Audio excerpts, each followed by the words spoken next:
Hi, I'm Dave Ryder with Total Integrated Therapy, known as the lower back pain specialist.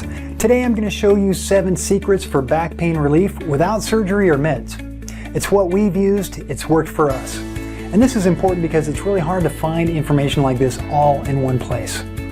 The goal, we want to get you feeling better quick. We want to get you out of pain faster so you'll have less pain, better mobility, increased flexibility, improved function, and feel great so you'll have more energy and endurance for doing the things that are more important that you enjoy without irritating or creating or causing further damage to your back. All right, and because you feel better, you'll be able to get more things done. You'll be able to keep up with your kids or your grandchildren, reduce or eliminate any painkillers that you may be taking, and get your life back. All right, you're going to love it. So go grab a pen and a piece of paper and let me show you 7 secrets for your back that'll make a big difference. All right, welcome to the 7 secrets for back pain relief. In the next few minutes, you're going to discover some of the easiest, most effective things you can do for back pain relief. All right, here we go. These are 7 secrets for back pain relief. All right, and my name is Dave Ryder with Total Integrated Therapy. All right, and first I wanted to tell you a little bit about how this came about, because for those of you that have had back problems or back pain, man, I know what it's like. I have been there. I had some accidents back when I was a little boy. I was a pedestrian. I was hit by a car, and the impact broke my hips, my pelvis, my femur, and I had a couple skull fractures. And then beyond that, I had multiple sports injuries and herniated discs. I actually had been diagnosed with 5 herniated discs in my lumbar. That only leaves 2 without the herniated discs, but I've had tremendous recovery since then. But the problem was that I had these accidents and injuries, but I ended up getting frustrated with the therapy options that was available. I didn't get the results that I wanted and needed. I needed to get back to my life, back to school back then, and sports and so forth. And it was a real challenge. And back pain was a daily adventure, or I guess a daily challenge. You know, it wasn't really an adventure. It was something. It was really difficult.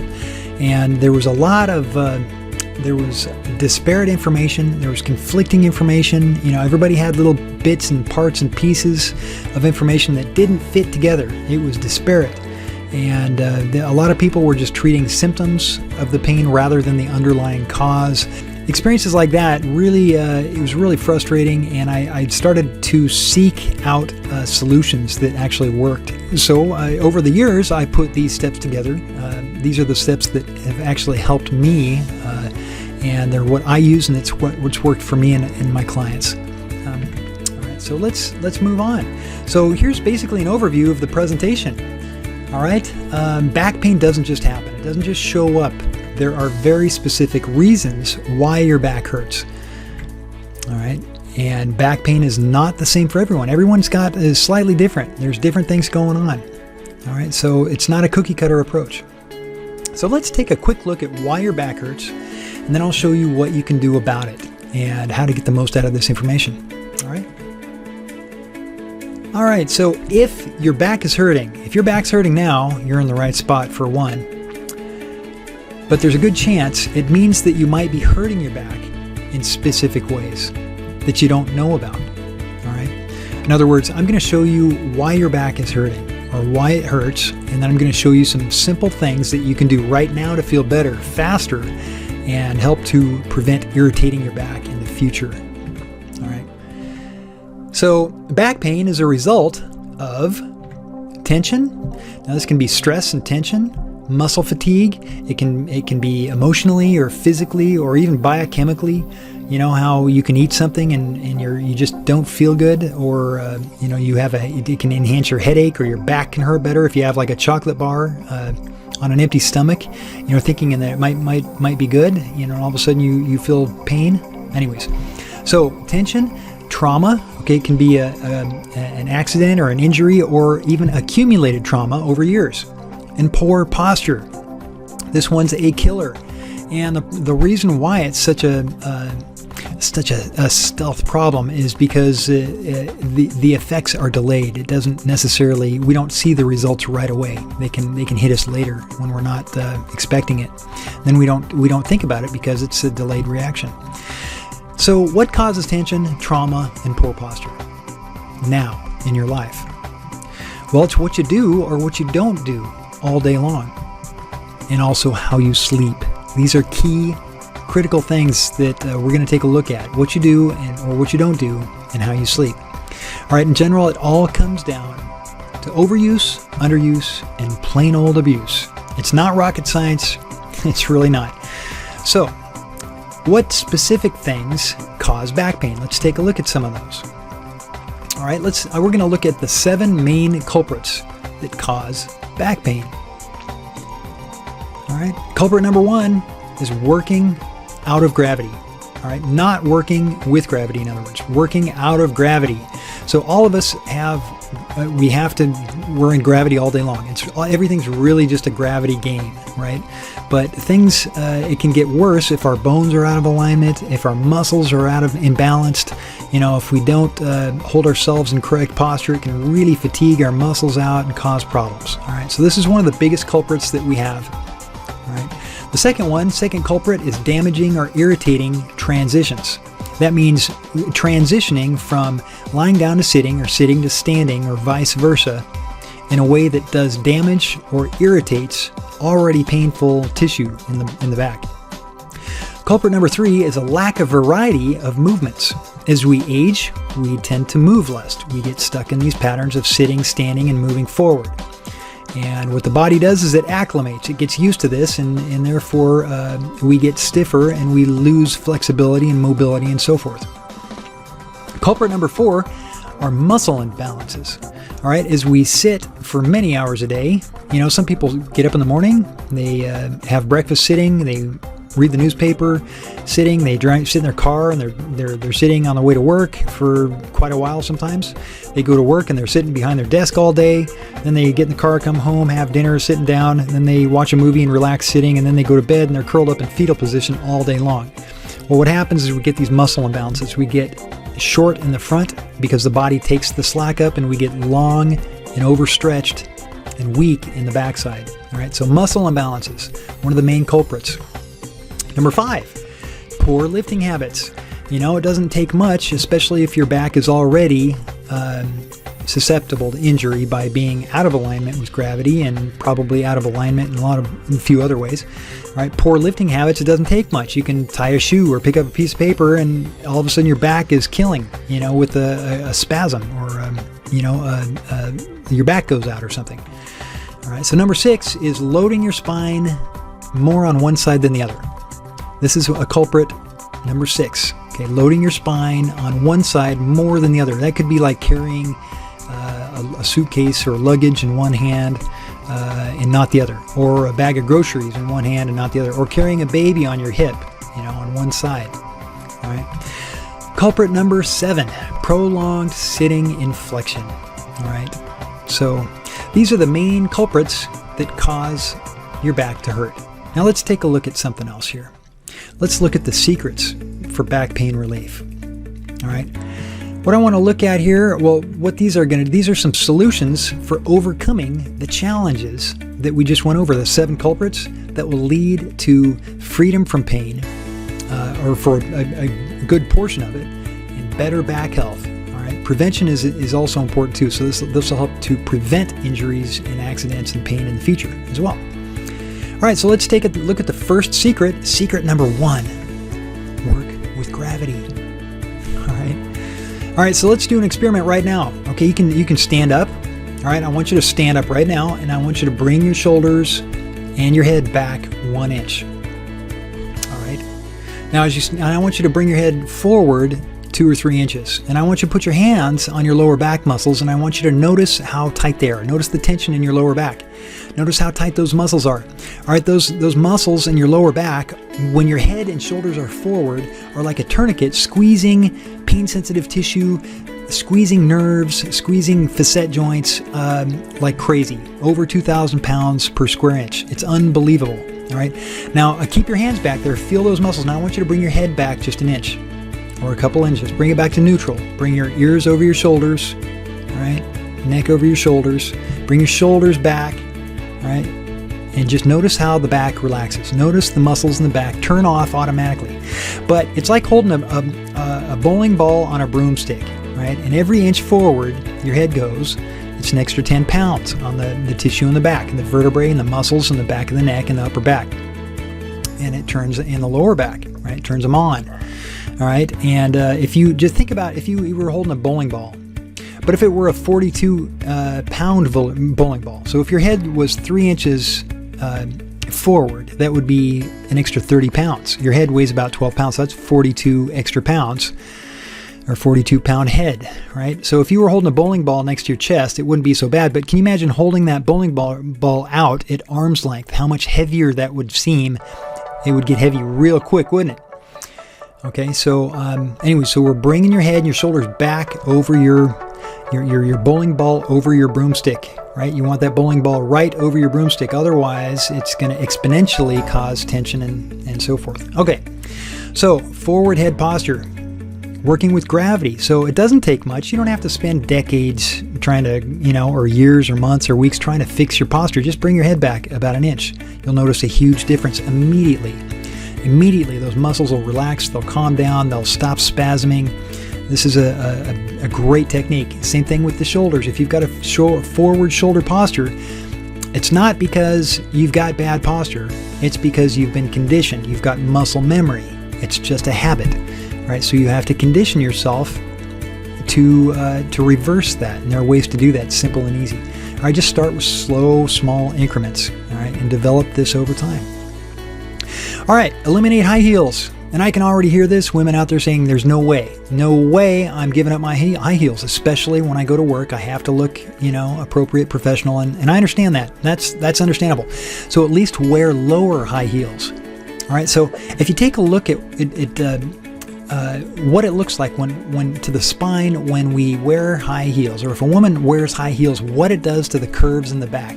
And what happens, the head goes forward automatically, juts forward automatically to balance the center of gravity and to right the eyes to the horizon, right? That's what's actually happening in the body.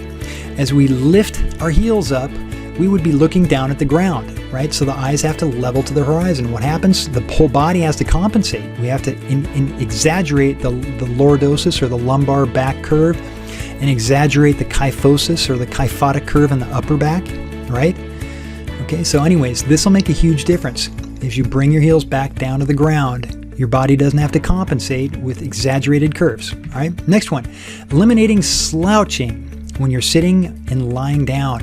All right, eliminate slouching. This is a killer because it's a delayed onset problem. It doesn't happen right away. It could show up a minute from now, 10 minutes, an hour, maybe 2 hours later. You slouch in a chair for a few minutes, and then after about 30 minutes, you're walking around, your back is killing you. You don't know why. Well, it's because it's a delayed onset, and it didn't make sense, right? It doesn't show up right away. Eliminate slouching. The couches and the chairs that we buy, they're usually good for, a couple of years, at the most. And then the padding wears out, and then we end up slouching in the chairs that we purchased.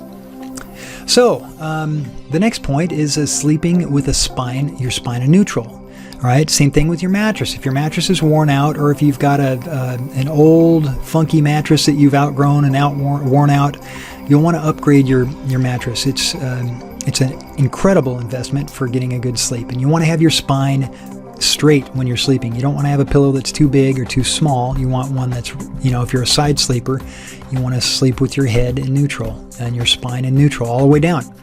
Optimally, you want to sleep on your back like you're lying in a casket on your back, flat.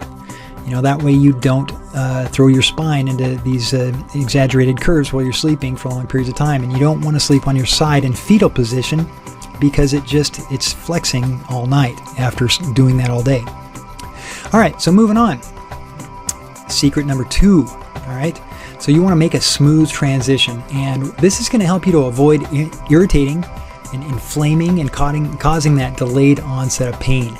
Now, when I say make a smooth transition, I'm talking about from sitting to standing and standing to, or from lying down to sitting and sitting to standing, and vice versa. All right, so transition productively, not destructively. So non-destructive transition from lying to sitting is like a barrel roll. So the first thing you do when you're lying down, you want to sit up, you want to barrel roll onto your side, use your arms, and you push yourself up to your side. All right, and vice versa, from sitting to lying down. All right, just lower yourself back down and then roll back on your back. Flex your stomach, that's another, that will help to turn the muscles off in the back. So flex your stomach about 20%, especially if your back is irritated. This will help a lot. Non-destructive transition from sitting to standing, and standing to sitting, vice versa. All right, and you want to stand by driving up with your glutes. Those are the biggest muscles in your body, the big butt muscles, right? And put your weight in your heels. So you drive up through your heels and you extend your back, right? It's the opposite of what we typically do. We usually go into flexion and lean forward and drive up with the hamstrings. We don't want to do that. You want to push the weight through your heels and extend your back as you lean forward at the hip.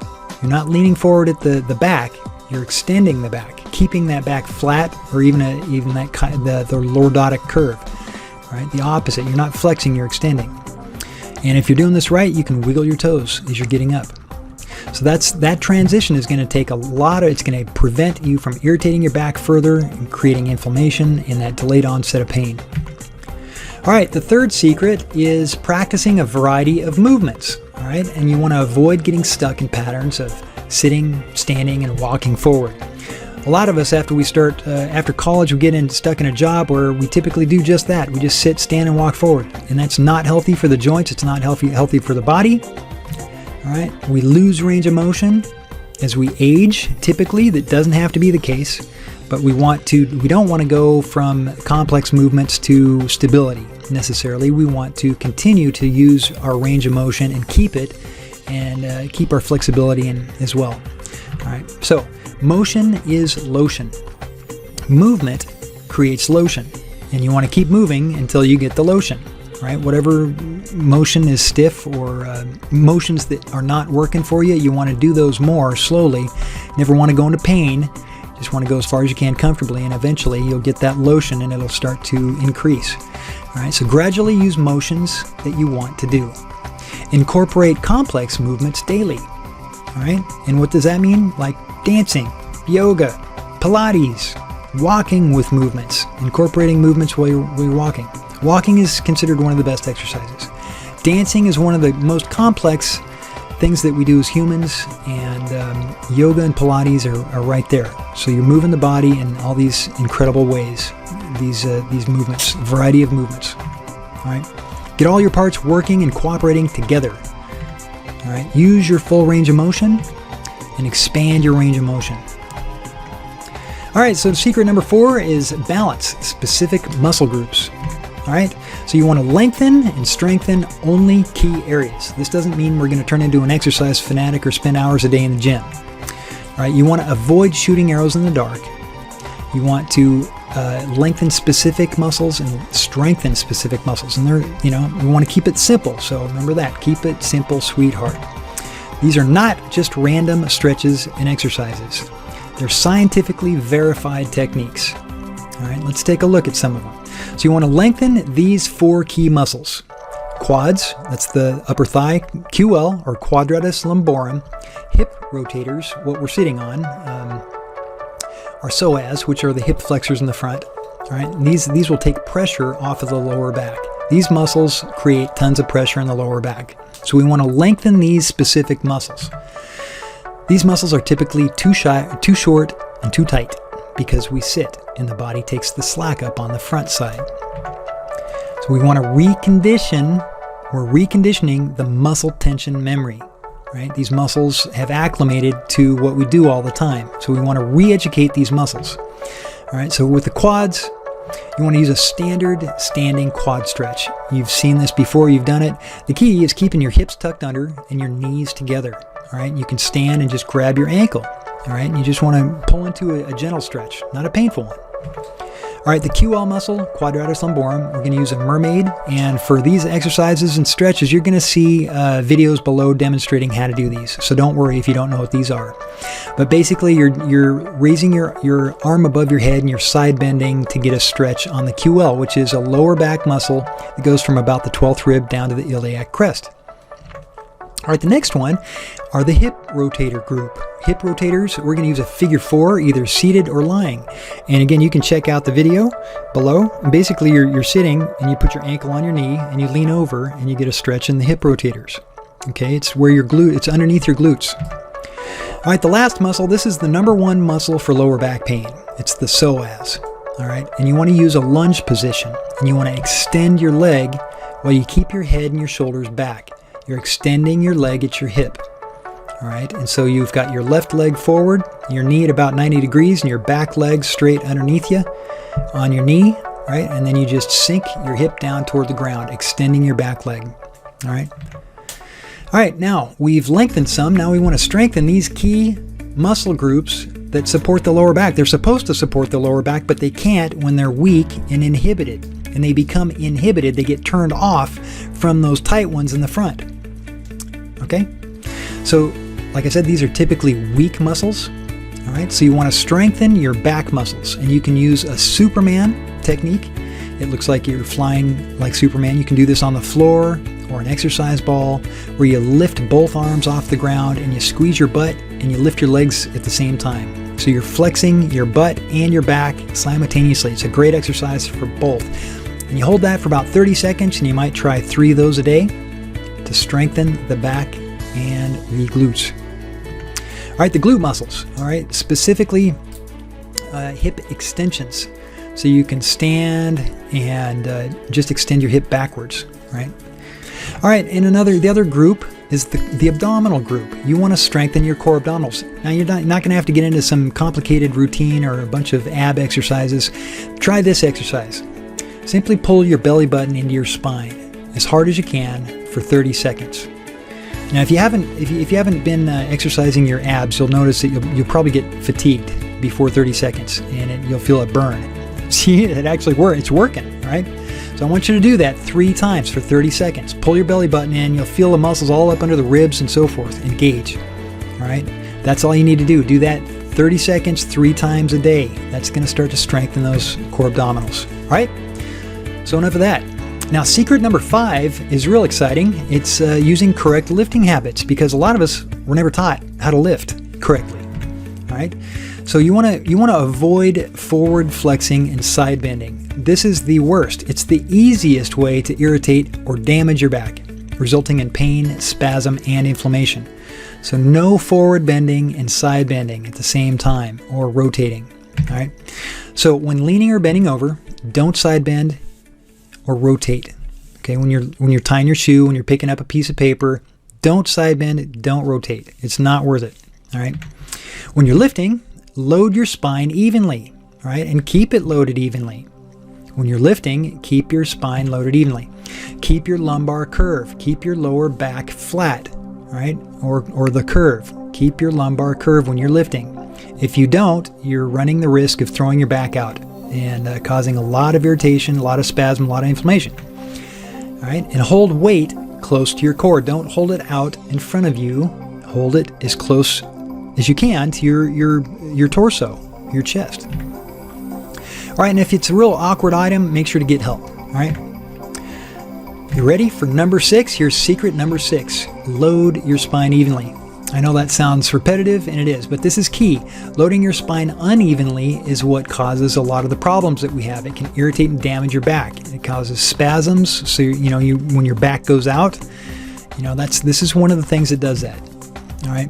Connective tissues and muscles can't keep you safe and perform their job properly when your spine is loaded unevenly.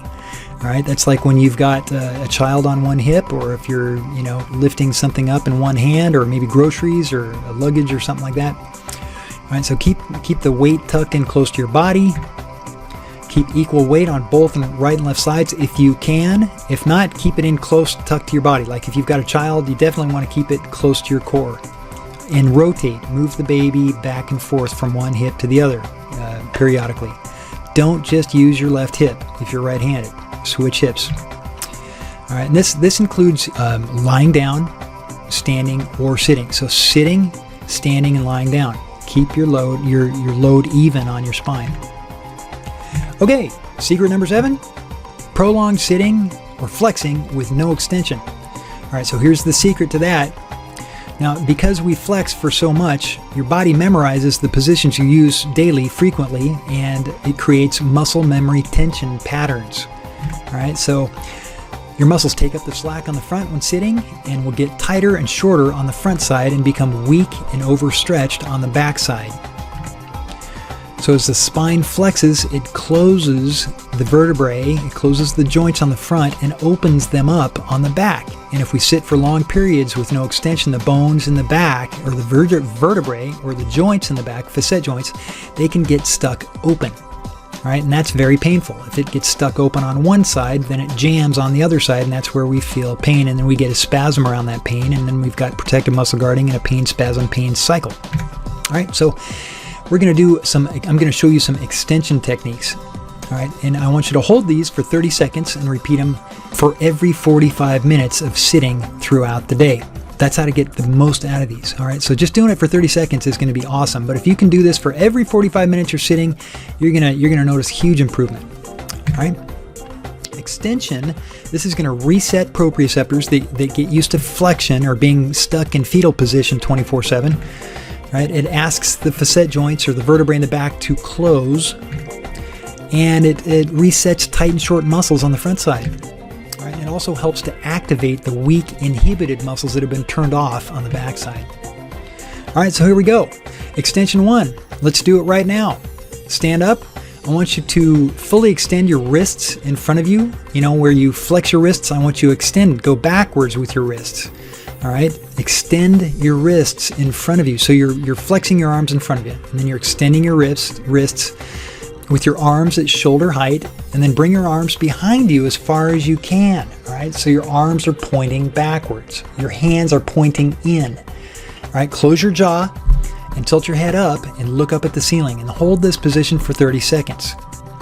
All right, so I'm not going to wait for this. You can pause this and then do this and then start it again when you're done. All right. Now, extension 2. This is another one that's very similar, but it's a little different. So I want you to make 2 fists with your hands, both sides, both hands, right? And I want you to make these fists and push them into your lower back as you extend backwards, gently backwards over your fists. If it hurts, just back off until you don't feel pain. Just go as far as you can comfortably. All right, and continue to look up and hold that for another 30 seconds. Okay, so this is providing with your fists a little fulcrum to help close those joints in the back. And you can also go up the vertebrae, one vertebrae at a time. All right, and pause the video, come back when you're ready. All right, number 3, I want you to do this. Do this with me so you get it. So make 2 fists again. Stick your thumbs out. Your thumbs are pointing out. Okay, and I want your arms down by your side, and then rotate your shoulders and your arms around back so your thumbs are pointing backwards. All right, close your jaw and look up to the ceiling for 30 seconds. All right, this should open up your chest, open up your arms, right? All these things that are flexing, the arms, the forearms, the biceps, the chest, shoulders, right? And you're looking up, you feel the stretch in your neck. All right, good. Hold that for 30 seconds and let's start back when you're done. All right, so I want to show you how to relieve back strain when you're sitting. All right, you want to use your sits bones. That's what they're there for. The sits bones are the bones in our butt. Those are the 2 big bones that right on the bottom. That's what we're supposed to be sitting on. Now, typically we don't sit on those because we scoot to the back of a chair or something like that. We want to sit on the sits bones. So I want you to scoot forward in your chair, and I want you to sit on the edge of your chair, sit on those sits bones, and notice how your posture corrects itself. It eliminates the slouching. It aligns your body with gravity, and that's what those bones are for, right? We're not made for slouching in our chairs, right? And notice how the tension is immediately reduced in the back, and it's almost like a big relief. It's like whew, your body's going, wow, what a difference. Okay, now don't push your butt back to the backrest, right? Or you'll lose your curve and you'll create lots of tension and fatigue in the lower back. All right, the lower back muscles and overstretch the ligaments. All All right, let's move on. So avoid slouching in couches and lazy boy chairs. This can irritate and cause the back pain with that delayed response, right? That can show up later. So how do you sit for comfort and health then? Well, we just covered this. Okay, sit on the edge of your seat, on your sits bones, and notice how your spine aligns with gravity automatically, right? Notice the muscles in the lower back relaxing around the nerves in the spine, providing immediate relief, all right? Okay, so let's kind of review what you just learned. All right, why we have pain, tension, trauma, and poor posture, what you do or what you don't do all day long, how you sleep, overuse, underuse, and just plain old abuse. All right, and the 7 secrets for back pain relief: work with gravity, make a smooth transition from sitting, standing to, or lying down to sitting and sitting to standing. Use a variety of movements daily. Lengthen the tight, short muscles and strengthen the weak, long muscles, the overstretched muscles. Lift correctly, load your spine evenly, and avoid bending forward and rotating or side bending at the same time. Use your sits bones to sit and avoid slouching. Extend key body parts. That's your chest, your shoulders, arms, hands, and your back and hips for 30 seconds. Right? For maximum results, you want to do this every 45 minutes, right? For about 30 seconds. Right? So you want to retrain those proprioceptors. Okay? All right. So what's next? Well, if you've enjoyed these 7 secrets, you can see what just a few seconds can do to make a huge difference. All right, so using these 7 secrets, you'll have less pain and inflammation. You'll be less likely to hurt yourself or have injuries in the future. And I want to mention now, when I started to apply orthopedic bodywork with these 7 secrets, I got even better results with longer lasting results. All right, and here are some of the things that bodywork did for me. In most cases, my muscle spasms weren't actually the result of they were a result of some injury that I had in some other tissue. So when your back is spasming, it's usually something else that's actually causing the problem, and that was the case with me. Chronic pain results when an injury heals improperly. So you want to make sure that the parts that are injured, they actually get treated so that they can heal properly, like scar tissue and things like that. Treatment also helped to stimulate and activate and rehabilitate my muscles and nerves and blood vessels in my body so I could recover faster. I had body work applied around my spinal area. I had my whole spine worked on, so that improved many of my body functions, and by activating nerves and bringing fresh blood to stimulate and nourish nerves, which of course those nerves branch out from the spine, and that means that the brain my brain was able to carry messages to all my different body parts better and communicate clearly with the body parts. All right, and personally, I've been helping people for a couple of decades, and we're some of the top orthopedic body workers in the country. And we just relocated our business, Total Integrated Therapy and Lower Back Pain Specialists, to Canby in the Portland area. And we're looking for people who would benefit from our services. So if you want to know more, please check out the information below that explains a little bit more about what we do, because some people really don't know the benefits of what we do or how much we can help. And make sure to check out the images and the videos below that show you how to do the lengthening and the strengthening exercises. All right. So if you want that, then go here. Here's our address. Dave and Kim Ryder. We're in Canby, Oregon. And give us a call for a free assessment. There's our number. It's a Texas number, but we're located here in Oregon, 972-249-7331. And you can check out our website, lowerbackpainspecialist.com, specialists.com, that's plural. And we got some great testimonials and stuff there for you. So, with that said, thank you for watching, and we look forward to hearing from you. Take care. All right, well, I hope you enjoyed it. If you have any questions, do me a favor. You got an email from me, so just hit reply and ask. I will make sure I answer.